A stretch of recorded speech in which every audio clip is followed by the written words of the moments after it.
बाकी जो बचे अभी और अड्डे हैं आतंकवादी, उनको भी खत्म करने का वक्त आ चुका है। अब ये वक्त आ गया है, जो पीओके है उसे लेने का वक्त आ गया है और भारत का वो अभिन्न अंग है पीओके, तो वापस से उसे भारत में शामिल करना चाहिए। भारत वो पहला देश है जो आतंकवाद के लिए लड़ रहा है। ये भारत वही एक पहला देश है जहां से ये आतंकवादियों के विरोध में पहला फतवा जारी हुआ है। जिस तरह से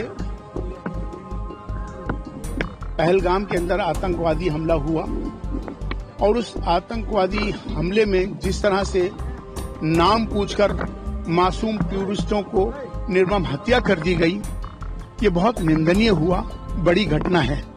ये प्रहार भारत के आत्मा पर प्रहार है। जिस तरह का ये जख्म है, बड़ा जख्म है।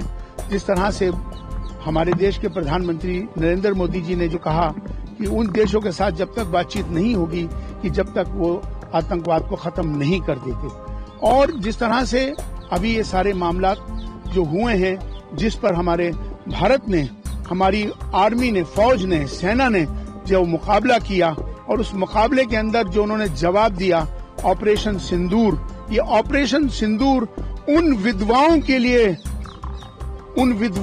लिए जिनकी मांग उजड़ गई थी, उनके लिए ये श्रद्धांजलि थी। वो आतंकवादी अड्डों को वहां से खत्म कर दिया गया और वहां का जो आतंकवादी था मसूद अजहर चिल्ला कर कह रहा था कि वो उसके परिवार को मार दिया गया। तो मुझे लगता है कि अंजाम उसको पता चल गया है और बहुत सारे आतंकवादी मारे गए हैं, अड्डे नष्ट हो गए हैं, जिसका डिक्लेयर पाकिस्तान ने खुद भी कर लिया है। तो मुझे लगता है कि जो बाकी जो बचे अभी और अड्डे हैं आतंकवादी, उनको भी खत्म करने का वक्त आ चुका है और खास तौर पर अब ये वक्त आ गया है, जो पीओके है उसे लेने का वक्त आ गया है और भारत का वो अभिन्न अंग है पीओके, तो वापस से उसे भारत में शामिल करना चाहिए और जिससे कि उन लोगों को ये समझ में आ जाए, पाकिस्तान को, कि जिस तरह की उन्होंने हरकतें करी हैं, जिस तरह से आतंकवाद का बढ़ावा दिया है, अब उनको उसका जवाब देने का वक्त आ गया है। लगातार मांग कर रहा है। बलूचिस्तान का मसला आजादी का आज का नहीं है। वहां पर जिस तरह के बलूचिस्तान के जो लोगों को, उनके जो ट्राइब्स हैं, कबीले हैं, उन पर जो पाकिस्तान जुल्म कर रहा है, उन पर जातियां कर रहा है, उनकी औरतों पर जिस तरह का अत्याचार करा जा रहा है, उनके नौजवानों को मारा जा रहा है, तो कहीं ना कहीं अब वक्त आ गया है कि बलूचिस्तान की आजादी होनी चाहिए और आजादी सबका हक है। तो बलूचिस्तान आजाद हो, ये हम चाहते हैं। इंदौर में मोहसिन नाम के व्यक्ति पर आरोप लगे गंभीर, कई घटनाएं ऐसी हो रही हैं। कौन सा बना? मैं इस पे मैं हमेशा ये बात कहता हूँ कि हर समाज में अच्छे लोग ज्यादा होते हैं, चंद लोग खराब होते हैं, तो जिनकी वजह से सारा समाज खराब हो ऐसा होता नहीं है। लेकिन जो चंद लोग खराब हैं या नाम छुपाते हैं, अपनी आइडेंटिटी छुपाकर लव जिहाद करते हैं, तो उनको नहीं करना चाहिए। ये गलत काम है। तो इसके लिए हम इसकी पुरजोर मजम्मत करते हैं, मुखालफत करते हैं और हम सबको ये बताना भी चाहते हैं कि इस तरह के वाकयात नहीं आने चाहिए, जिससे कि आपसी झगड़े फसाद हो, आपसी तनाव पैदा हो, जिससे माहौल खराब हो। तो ये इससे हमें बचना चाहिए। दूसरी बात यह है कि जो सबसे इम्पोर्टेंट बात है कि 22 अप्रैल के बाद, 22 अप्रैल को जिस तरह से पहलगाम में आतंकवादी हमला हुआ, उसके बाद से 27 अप्रैल को भारत का, विश्व का पहला फतवा 27 अप्रैल को नई दिल्ली इमाम हाउस से चीफ इमाम होने के नाते हमने जारी कर दिया है। ये विश्व का पहला फतवा है जिसके अंदर ये साफ तौर पर ये बता दिया गया है कि कोई भी आतंकवादी का जब मजहब नहीं होता तो उसकी जनाजे की नमाज भी नहीं पढ़ाई जाएगी। 5.5 लाख मस्जिदों को ऐलान कर दिया गया है भारत की कि कोई भी इमाम, कोई भी आतंकवादी मारा जाएगा, उसकी जनाजे की नमाज नहीं पढ़ाई जाएगी और दूसरा उसको कब्र में दफनाने की जगह नहीं दी जाएगी। दूसरा ये फतवा जारी हुआ है कि लश्कर तैयबा और जैश मोहम्मद ये नाम इस्लाम और मोहम्मद के नाम से रखे नाम हैं, तो लिहाजा ये आतंकवादी संगठन है। आतंकवादी होता है, आतंकवादी अपना आतंकवाद वाला नाम रखे संगठनों का, लेकिन इस्लाम का नाम, चूंकि इस्लाम बचाने का नाम है, मारने का नाम नहीं है। इस्लाम मोहब्बत का पैगाम देता है, सलामती का पैगाम देता है, संदेश देता है।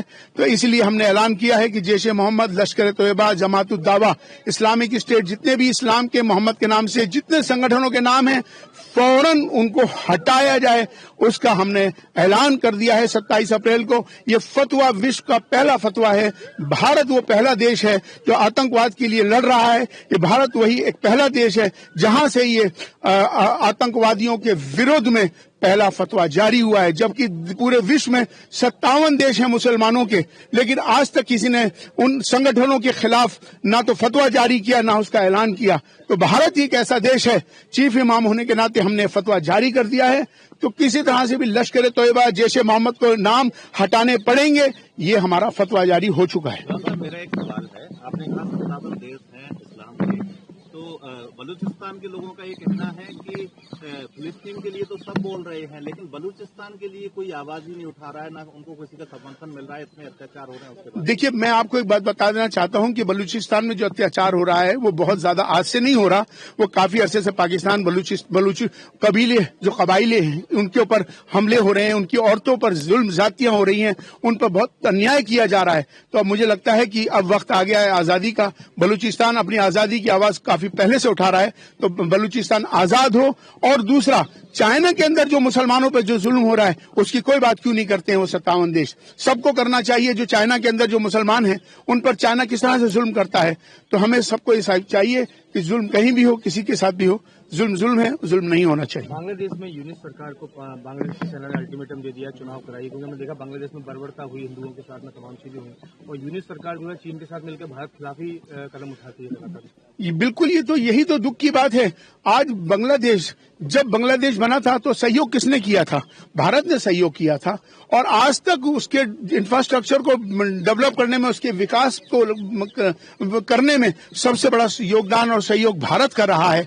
भारत ने हमेशा अपने पड़ोसी देशों के साथ बहुत अच्छे रिश्ते नाते रखे, लेकिन जिस तरह से वो दूसरों के बहकावे में आकर आज बांग्लादेश और बांग्लादेश के जो संगठन हैं जो भारत के विरुद्ध कार्रवाई कर रहे हैं, हंगामा कर रहे हैं और यहाँ लोगों को भेज रहे हैं, ये बहुत दुख की बात है। लेकिन हमने कह दिया है, चीफ इमाम होने के नाते हमने इसका ऐलान किया था, और तमाम हमने कहा था कि जिस तरह से जो वहां पर अल्पसंख्यक जो हिंदू हैं उनके ऊपर जो जुल्म ज्यादती हो रही है वो बिल्कुल नहीं है। यूनाइटेड नेशन को इस पर खबर लेनी चाहिए और उनके खिलाफ कार्रवाई करनी चाहिए, और वहां पर दोबारा से इलेक्शन हो और उसमें वो सरकार बने जो सबके लिए और सबके लिए बेहतर हो। देश के अंदर कई ऐसे स्थान है, बंगाल सहित मध्य प्रदेश में भी, जहाँ पर हिंदू पलायन कर रहे हैं। हाल ही में जो दंगे हुए वहाँ पर, उसके बाद कहीं ना कहीं सरकार ही एक दूसरे पर विपक्ष आरोप लगा रहे हैं कि पलायन उन वजह से नहीं किया है, दंगों की वजह से नहीं हो रहा है। देखिए, पलायन किन वजह से हो रहा है ये तो मुझे मालूम नहीं, लेकिन अगर कहीं पर किसी तरह के हालात इस तरह के हो रहे हैं,